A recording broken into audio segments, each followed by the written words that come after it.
Facts of the case: Vicente D. Ching, the legitimate son of the spouses Tad Ching, a Chinese citizen, and Priscilla E. Dulay, a Filipino, was born in Francia, West Tubao, La Union on 11th of April 1964. Since his birth, Ching has resided in the Philippines. In 1998, Vicente Ching finished his law degree at the St. Louis University in Baguio City.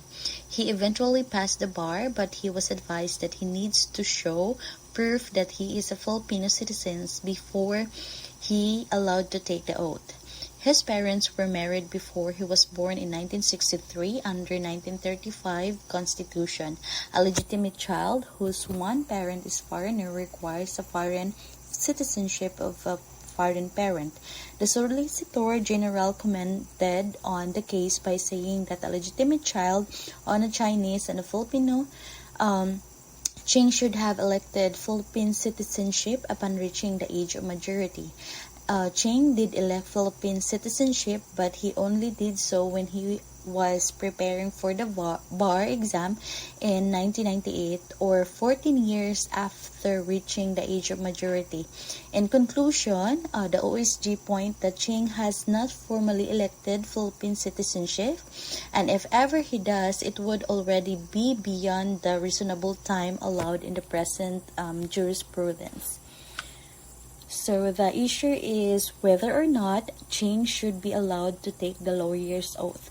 So the Supreme Court ruled that no. In the present case, Ching was already 35 years old when he complied with the requirements of CE number 625, or 14 years after he had reached the age of majority. The age of majority commences upon reaching 21 years old. The Supreme Court noted that the period is originally 3 years, but it was extended 7 years. So, Ching's special circumstances can't be considered. It is not enough that he considered all his life that he is a Filipino, that he is a professional and a public officer serving this country. So the rules for citizenship are in place further. Ching didn't give any explanation why he belatedly chose to elect Philippine citizenship.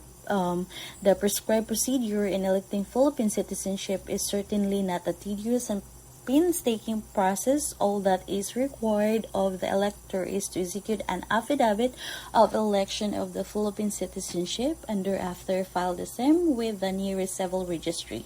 Ching is unreasonable and explained delay in making his election cannot be simply glossed over. Facts of the case. Created using Powtoon.